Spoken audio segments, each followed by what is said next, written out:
Something I would love to have is this picture of the aircraft flying over the River Seine in the city center of Paris. Parisians love to complain about stuff. Yeah, So, yeah. we're brothers in that way. French people. Oh, but no, I know.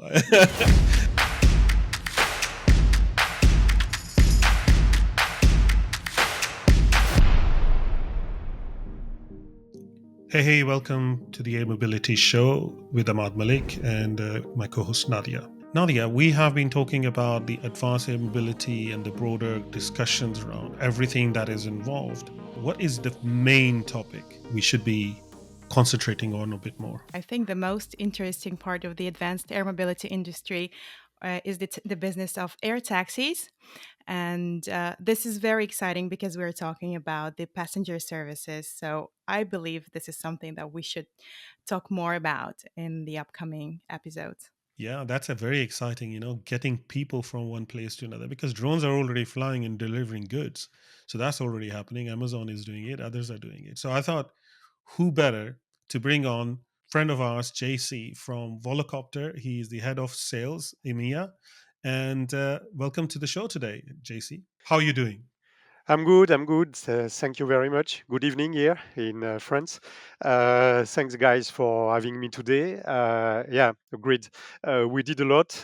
We start now 12 years ago with our yoga ball flying in the air. So the first Velocity prototype, let's say like that.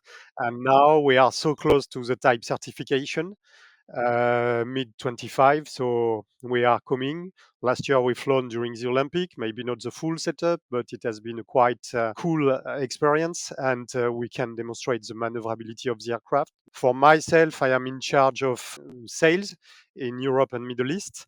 Now we are an OEM, so we have to sell the aircraft to customers. And exactly, you're right, boss. We have to travel people now to learn to gain experience with operators, with airports, and so on, to see how we can expand the air taxi topic in the future, which is quite exciting. And yeah, for now, we are still struggling with the money and so on, as everyone on the market. But we are still there. We are still in operation. We are still pushing the boundaries for having our type certificate in time, and we are still flying in Germany every day with our aircraft, type conforming one. So yeah, I think we made a lot, and we have a lot to do. Yes. No, indeed. I mean, I think the technology is still evolving, and I know that it is possible now to have these vehicles, but before it will really get to the Jetsons future that I keep talking about, there is some time before we get there, right? Before Volocopter can come down my road and pick me up, it's going to be some time.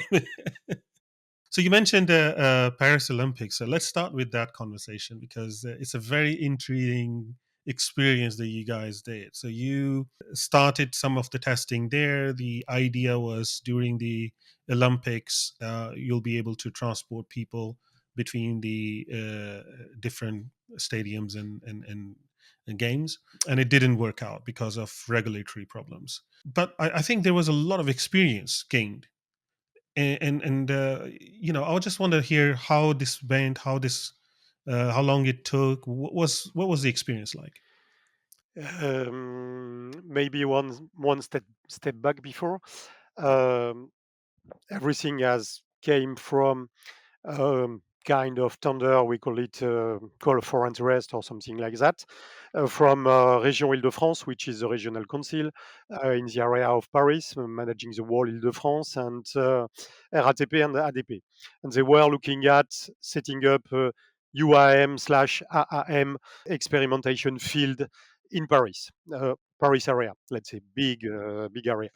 And they asked to OEM, to several people from the value chain to come on board. So we applied, we have been done selected, and from one day to the other, they said, okay, you are the most advanced, you will be the first. So it become a partnership with ADP, closer and closer together.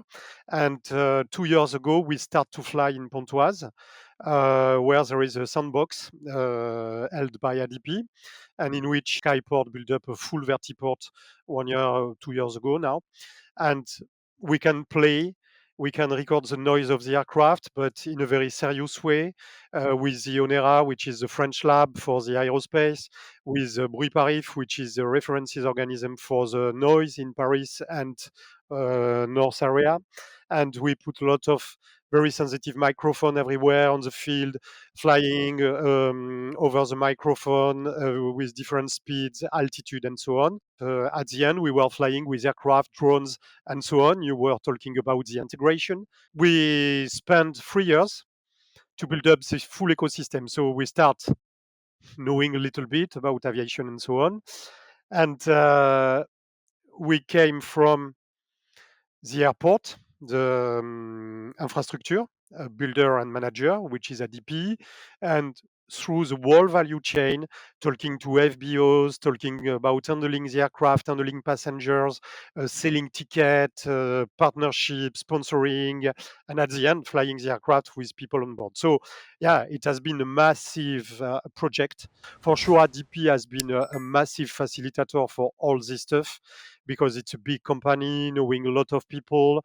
And we understand we need also the political side because sometimes people are thinking about the aircraft, about managing the people, the passenger. But if you do not have any political support, you can't move ahead. So it has been quite important for us to have the political support and Sure. the public acceptance, which has been Yeah. key Yeah. for us in Paris. Maybe you heard about all Biggest this challenge guy in Paris. screaming Yes. about about the barge on the river, Yeah. painting in green the civilian aviation building and so on. But yeah, it's key because at the end, Nadia, you were saying about that, we will fly people on board. So we need these people come to us and flying with us. And at the end, yes, the plan was to fly in Paris during the Olympic Games for levering and creating attraction from the investors to the potential customer and so on. But due to regulatory limitation, which has been quite technical, let's say, we are the only one, I mean, in terms of OEM in the world, to set up the whole value chain to get all the authorization, even the one from the prefecture de police in Paris for flying into the no-fly zone, because Paris is a full no-fly zone apart for the emergency services and police. But at the end, we have to decrease our ambition and flying maybe in Saint-Cyr, which is less iconic than flying into Paris, but it has been a good experience also for us. And we've flown also in Versailles, and we show up to the world that our aircraft can take off and land everywhere. Super fun, exciting, exhausting, but at the end, yeah, it's a quite successful story. Yeah. No, I think in the environment where the regulatory requirements are so stringent and so difficult, I mean, Europe is, I think, one of the top difficult regions, regulatory point of view. I mean, I work for Eurocontrol myself, so I know how difficult everything is. So, yeah, I think it's a big achievement. And if nothing else, I think industry have a lot to learn from what Volocopter did. And honestly, I want like to I don't want to hear Volocopter being in financial troubles, and I know. I know. Hopefully, it won't be the case, and we'll keep seeing Volocopter going. But yeah, I think the learning is really key, and it's a difficult thing to go through in the start. Be the pioneer, be the first one, right? Yeah, Because you have a lot of yeah. responsibility. You have to make it do it right and make it possible. No one has ever done. So yeah, no, Yeah, everyone is looking at you, waiting after you, and yeah, from the press, it's always, if you are succeeding, yeah, if not, or if it's less than you plan, oh, you failed, that's quite bad. And we are in France, so I'm French, I know. So it's always about that, when you are the first. But everyone has been quite happy, shining with this project and saying we are part of that. It's quite cool. It's super fun. We will be the first. It will be the Olympics. So yeah, my, let's say, only not a regret, but something I would love to have is this picture of the aircraft flying over the River Seine in the city center of Paris. But yeah, it will happen. It will happen. It will happen. And I think it also demonstrate, the complexities of advanced air mobility, right?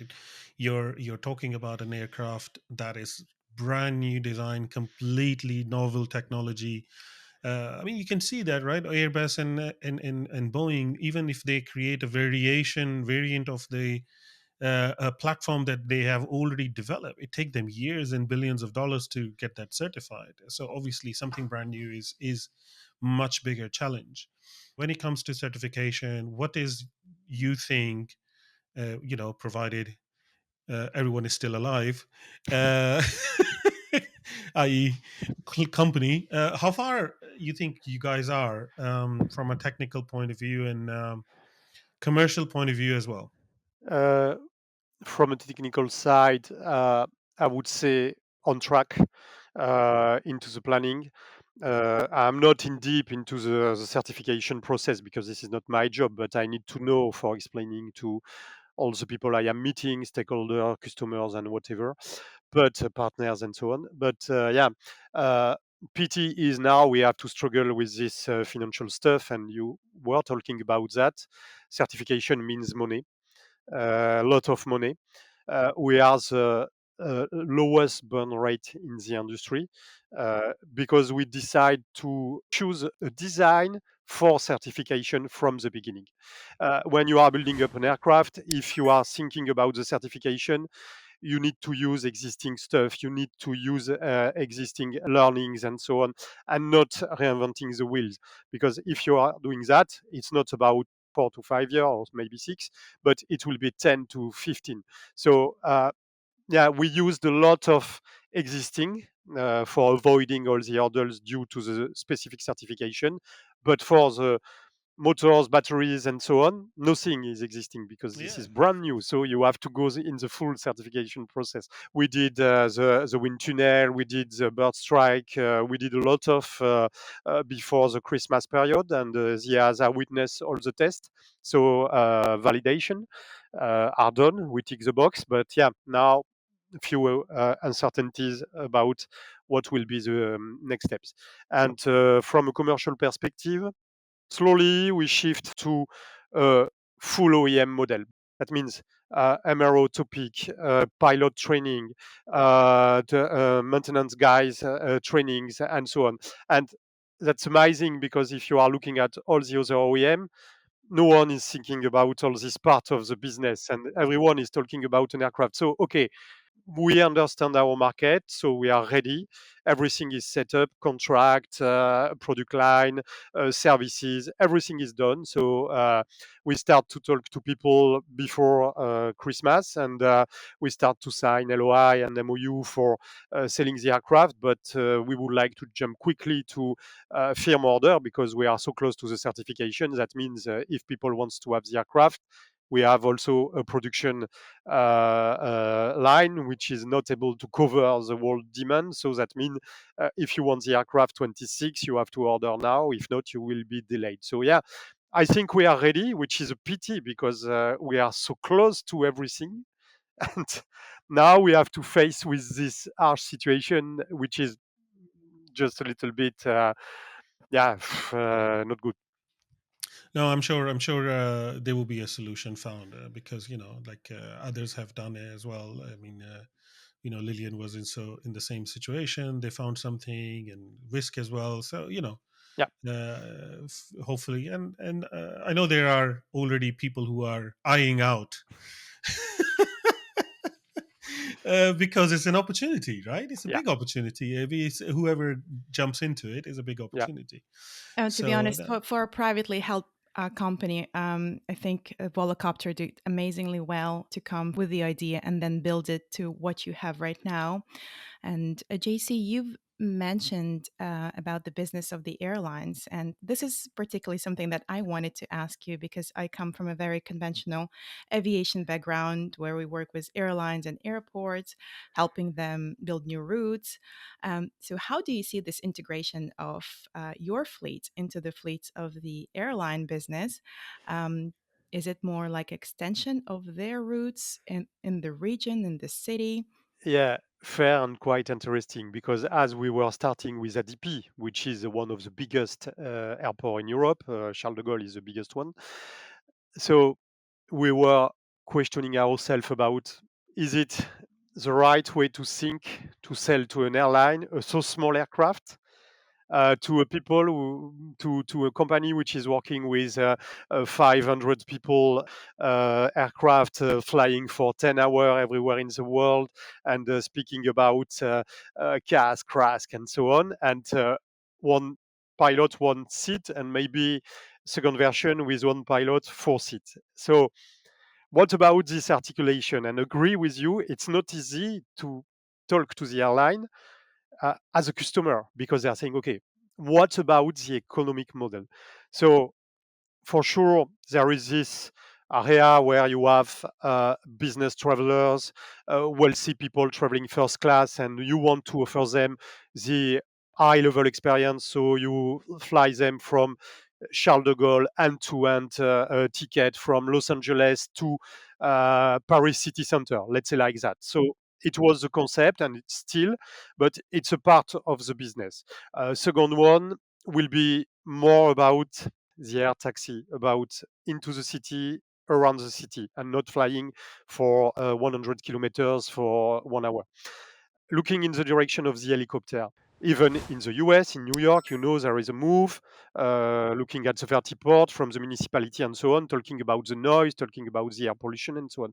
Could be a good use case because no noise, no air pollution. So we look from another angle, not flying so much because that means if you want to be profitable flying from the airport to the city center for an airline, you need a high intensity route.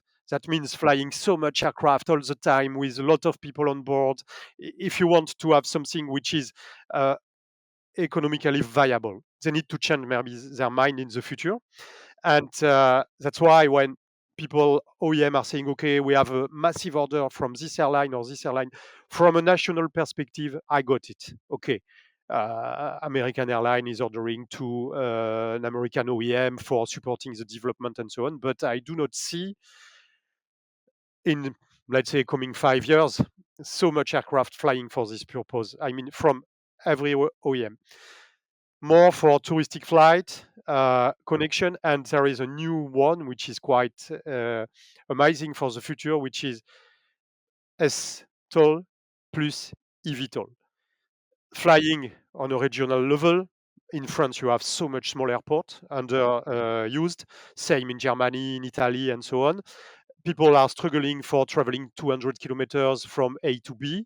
So flying an aircraft with 10 people, 15 people on board in the future, electric one or hybrid could be a good fit. And then on landing, you are using an air taxi for reaching your final destination. And it's more about this use case and thinking about end-to-end passenger journey because the integration also of this aircraft in an airport such as Paris or a big one in the US is quite new for everyone. A lot of questioning about how can we integrate exactly all this new way of flying into a conventional airport. And this is what we did, what we think about during Paris. And now we know how to do it with ADP. So one of the things I was kind of very interested in is the potential uptake of AM technologies in Middle East. And I know that you guys were working with the government in Saudi and other Middle East countries. Tell me, what's your experience there, and what do you think that market is going towards? We have a strong partnership with NEOM for a long time now, looking into the direction of also autonomous flight in the future over the line, which is a big building. They are envisioning into the desert. But regulation, it's sometimes easiest because there is only one guy which is deciding. Uh, Kingdom of means you have a king. If this guy say, okay, I want to do that, I do not say they will sign in 5 minutes, but That means you have the support and they will make it happen. They will push, they will find a way, they will short the delay and so on. So, yeah, from a regulatory perspective, you can do maybe faster than in Europe. Back on the business of the FBO, so the customer will also be the FBO, right? So they would the fixed-based operators will be adjusting to the requirements on the ground with the ground handling and maintenance of your fleet, and then there will be the operator of the fleet. So who are the operators of your fleets? If you take a look at the full value chain, you have for us ADP, which is the infrastructure owner, builder, and this is the one which is building the infrastructure, looking out our requirements. We need to put the BCS, which is a battery charging station, which is this container, 40 feet in Saint-Cyr. And we ask for a specific layer on the ground, concrete, able to support the weight of the container, the power from the grid, which is specific, and so on. So we provide the requirements, they build. And as an airport, same stuff if you are coming to an airport with an Airbus 380, you need this specific plane finger and finger plane, and they will build up for you. So this is the airport side. Looking at the FBO, it will use the facilities from the airport. It will first handle the passenger, which is quite important for the aircraft owner, and the aircraft owner could be an helicopter company. Let's say you are flying in Le Bourget, you have to go to one of the several FBO you have here. If you are an helicopter company, you cannot handle your aircraft by yourself. You have to contract with an FBO. We need an operator. So now the operator is helicopter operator, business jet operator, or private jet owner operator, or airline at the end. We talked about the airline.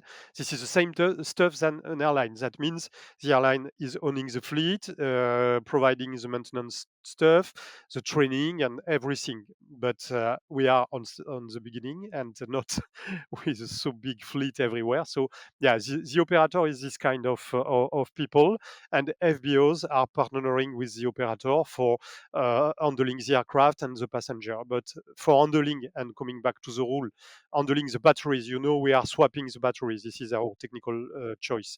We are swapping the battery, which is not a big deal. You are taking out the 9 battery and putting the battery into a slot into the container for charging the battery. And for that, we need a specific training. And for now, looking at the regulation, we need 145 engineer, because this is maintenance operation and not handling operation.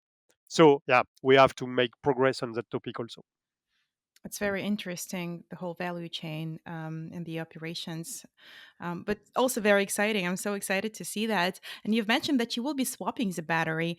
How long does does it take to fully charge a battery to operate on the aircraft? On the 40 feet BCS, you have 4 slots for 9 battery each.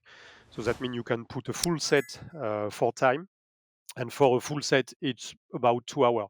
But close to the BCS, you can add a battery storage equipment, which is a control environment in which you can store already charged batteries, and then you can have your full stack of batteries for the whole day, and you can swap all the time. It's more about simplifying the handling operation and extending the lifetime of the battery, because this is a concern also for the future of these all new flying systems. uh, you can say, okay, I will fly 100 kilometers with battery. For now, you can't. Or maybe with one pilot, which is 50 kilogram or something like that, and a small aircraft. But if you want to Small fly, aircraft, small pilot. yeah, yeah, yeah, because we are flying the real battery today, and we are doing it every day. So that means we know what we can do, and at the end of the day, we will deliver what we have promised. Yeah. So I think the thing that came to my mind immediately was that this is a maintenance operation rather than a ground handling operation. is, this is a classification that is, being given to because of the architecture that you have, right? Yeah. Is that not something that one of the engineering issues that you have to probably work on, that this should change, and you modify the architecture so that the design, so that it becomes more of a ground handling operation rather than an engineering operation, and that probably will be quicker. I mean, despite the charging time that it takes, maybe you have a battery on hand, and handling person can immediately swap the battery and doesn't have to be, signed off, if you may, by an engineer. Yeah, this is what we are looking at for the future. First step is to go to the certification for the existing aircraft. For now, if we want to take a look into the direction of what we have on our plate, we need to make a step ahead with the regulation, because if you are saying to all the FBOs they will need an engineer for managing the batteries, and it's not about our aircraft itself. If someone is coming with the same process, it will be the same, because it's about the battery itself, due to Restrictions with, fire and yeah, so on. restriction So with lithium, and yeah, yeah, yeah, yeah, all that sort of yeah, yeah. stuff. You No, no, are I completely understand. I so mean, that's this is, why for now we are more looking into the direction of moving the regulation and taking them with less regulation on this topic, because we can give a warranty on safety, because this is all about safety for this kind of operation. And people are refueling the aircraft on the tarmac in Charles de Gaulle, and there is no issue. You do not have 100 meters around the aircraft during the refueling operation. Even the passenger are on board. So sometimes, so that means we need some evolution. But yeah, we are at the beginning. So this is always the same story. yeah, I think this reaffirming the point that I was making before as well, that there's a lot of work that need to be done Yeah. anyway in the industry for the proliferation of the technology. Just another question, going back to the autonomous part that you mentioned when we were talking about GNOME. So autonomous flying, which is a hot topic, is that something that you are thinking of developing internally for the aircraft, or you're trying to think about reusing something development that has been done by other companies out there who are already very deep into the autonomy? How do you envisage that happening with the Volocopter in future? When we start flying the aircraft at the beginning, no one is on board. So it's already a remote piloted aircraft. So that means we have already layers of technology allowing us to fly autonomously. It depends of what you are talking about autonomy, because everyone is So you talking remote, about yeah. So I know there is some confusion about that. The yeah, yeah, yeah. way, I mean, I am a technical guy, and I'm trying to stop myself from asking very technical questions. Honestly, JC. No, no, go Hopefully, ahead. Maybe I won't be able to to answer, but yeah, no, no, no. That's fine. I'm already thinking about a second phase where we come in and talk to your engineers, go to the factory. But no, I think what I want to say is, there is a remote piloted operation, which is somebody who have a control remotely with a remote control and can manage. That's a remote piloted operation, and then autonomous is when it's completely doing it itself, is flying with an AI on board, like autonomous cars, like Teslas and stuff. So for that autonomous, when you mentioned autonomy, do you have, because that's a whole system within itself, you have artificial intelligence involved and you have to develop something. Is there a plan for that, or it's just an idea that maybe you will look at future, and for now just remotely piloted? a plan. I won't call it a plan. Maybe more future company vision for sure. We need to think about when we are talking about NEOM, flying over the line means better to fly autonomously with 2 or 5 people on board instead of having a pilot. For sure, there is a lot of questioning about that. There is a lot of technology already existing with the drone industry. So I think we can use, and we already have a lot of on the aircraft sensors and so on for providing flight aids during flight help to the pilot. But uh, for now, we are focusing about the type certification, and Yeah, and it's all about regulation because now you are not allowed to fly people commercially into an aircraft without the pilot on board. Yeah, no, I understand. I think reinventing the wheel, there's no point of Yeah, doing that. yeah, yeah. But for step by step, right? You gone through one hurdle, then you think about the next one and the next one and next one. Okay, yeah, no, that makes really good sense, and I think that's a very lean way of doing it as well, because there's no point trying investing into all different type of research and development when you're not even ready to use that. So no, that's fantastic. Um, Okay, now going back to the touchy subject, unfortunately, yeah, and that's the finances. So, what's happening right now? What's the state? I know there is limited thing yet you can share, Yeah. but what is the state that you can share right now? Uh, it's clear we are in a process which is an insolvency process, which is specific in Germany for protecting the company. That means we are still in operation. All the people are still in, and so on. And now we are pursuing finding investors. What we don't know now, what will be the setup? Because when you are in a good position, looking at investors and so on, you can say, okay, this is a whole setup. You buy share, and that's it. But now it's more about maybe it will be M&A, maybe it will be different. So yeah, so for us, no question, we are still working, pushing harder because we want the company alive at the end of the process. We want to be in the company. For us, let's say it's a no-brainer. We are working, and let's see. We cannot presume what will be the future. For sure, at the end, we would like to be in a good position, staying in the company, following our development, selling the aircraft, and being the first because this is our mantra. But yeah, Yeah, this is yeah, business. yeah. No, I completely agree. Yeah, I understand. Which is actually a very good segue to my next question, which is 500 pre-orders that you have. Yeah. So with the let's imagine we go through this entire thing and now you are certified, or you're in the process of mass production. How do you fulfill the 500 pre-orders? This is what we were talking before. All the company OEM signing LOI, MOU, which is basically paper, and you can say 1,000. How will you cover? Okay, if you are in the position of Archer with Stellantis building up a big factory for you, but even with that, you cannot fulfill so big order. So that means some of them will be left on the road, and we will focus where the intention will become an acquisition, easy to understand. And then we will size our order book, looking out our production facilities capability. And we know we can scale up and so on. We have a factory in Germany.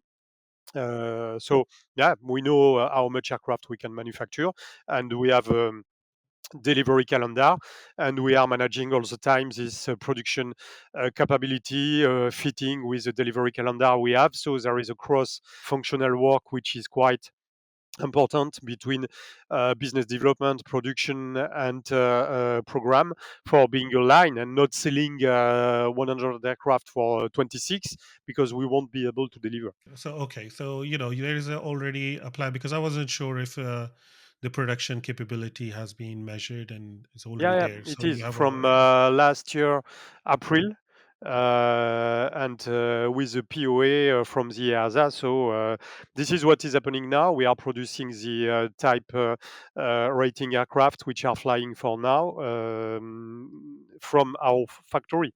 But it seems there is a lot of interest from several companies and several investors, VCs, and so on. So yeah, let's see what is coming out. I've noted on your website there is a part about the Volo IQ, and it says AI driven fleet service management. But could you please tell us more about the Volo IQ itself and what it is? Uh, First, coming back to the topic of maintenance and MRO contract and so on, you need to collect data, you need to have the capability to provide predictive maintenance to your customer and so on. So this is the primary role of Volo IQ, to be able to collect information from the aircraft, to be able to send out data to the HQ for being able to interpret what is going on, and yeah, saying, okay, you have to change your propeller, or you have to change this battery or whatever. So Volo IQ is managing the whole area, aircraft plus battery, BCS, everything. So this is that's why we are talking about artificial intelligence, because there is some interpretation, data mining, and so on, and comparison. And the main goal is to build up a database in which we can go back in the future and being able to say, okay, what about the MRO cycle of the aircraft? By when do we need to have a ground visit, and so on? What is the C check, let's say, or equivalent? So this is about that. Second wise is about the flight planification using AI, by looking into the meteorological history of the area where you are taking off and landing, building up a more efficient route, taking care about the aircraft performances and so on, and fusing all this data for being able to build up your route in the most efficient way and in the most economical way, let's say like that. Wonderful. That's very exciting. Feels like a very sophisticated system that It you're is. integrating. Fantastic, fantastic. And Uh, I also, oh, sorry, Ahmad. no, no, go ahead, No, please. I just was thinking about the future. You know, we talked about the regulatory hurdles and financial issues, but looking into the positive future and the public acceptance with the upcoming Paris Air Show, do you have any plans to showcase your aircraft to bring it closer to the public, or engage the public with the flight and things like this? We did it 2 years ago in the Paris Air Show, flying every day, flight display. So everyone were saying, "Okay, where is this aircraft? I can't hear it because you are flying so far away." So, but it was amazing. All these people around, mainly kids, family, and so on, asking so much question about the aircraft, and because when you are in Le Bourget, it's more about professional talking to professional. It's B2B stuff, but what is important for us is B2C. So it has been quite successful. I don't know for this year because we are in this situation, so no decision yet, I can say. But yeah, for sure, it's quite beneficial to be there. I think public acceptance is not about pushing your aircraft to the user and say, "Oh, this is a good solution. You need it." No, understanding what is the concern. You will fly over my home. Yeah, right. Fair. I can understand you are questioning yourself about what is this new aircraft flying solo over my home, being able to see in my garden and so on. Parisians love to complain about stuff, Yeah, so yeah. we're brothers in French that people, way. French people. Oh, no, right. I know. I mean, British are not far behind, but we still complain about good weather or bad weather. It's too rainy, it's not raining enough. But I think the issue with that kind of acceptance is because the lack of education or understanding of how these operations will be, and I think there is a lot of negative experience, if you may, because of the small drones that have been flying around, right? I Yeah. mean, people with their own little drone, they go around, and everyone have had issues with people making videos of and encroaching on other people's privacy. But when we are talking about commercial operations, a commercial aircraft will be flying over just like any other aircraft. Yeah. I don't understand what the difference is. So I think that's part of the education, and that's an ongoing thing. So you guys are continuing to work with the local governments and public conversations around that. Yeah, yeah, sure. With the civil innovation and mainly with the political side, because this is where you can gain support, and these people can bring your voice because they are elected from their people locally, so they can go back and say, okay, you know what, it's super stuff, and it will be useful for you. And this is what we are doing also with the EMS topic, emergency services topic, and we are working closely with ADAC in Germany, which is a strong support for us, and with APHP in Paris, which is a Paris hospital organization, and they are looking into the direction in Paris. What is the time for flying a doctor on an accident or something like that? And you know, you have less downwash also. So when on landing, you can land on the parking. You do not need to take out all the cars and so on. If you are landing with an AC 145, this is not the same stuff. And about the maneuverability, it's easiest to fly over the power line or this kind of stuff. You do not have the blades Yeah. and so on. So yeah, And could tail, be which is the biggest yeah, challenge, yeah, right? yeah, challenging. So could be a good fit for this kind of operation. So this is what we are exploring. For now, we are not talking about traveling patient and so on because this is not designed for that, and even from the other companies. But because you need to know what is happening in terms of acceleration, deceleration into the aircraft for the patient. What about the noise? What about the vibration level and so on? So there is so much variable and data to collect for being able to fly for medical purpose that we are at the beginning of the story. And when you are talking with that to people, they are saying, okay, I can understand if it's for saving my life. Yeah, cool. Yeah, no, I think this is a very good point, and I think that's why I keep advocating that this is a first use case that we should be pushing for emergency services. And I think your technology is perfectly fit to get the first responders out there, and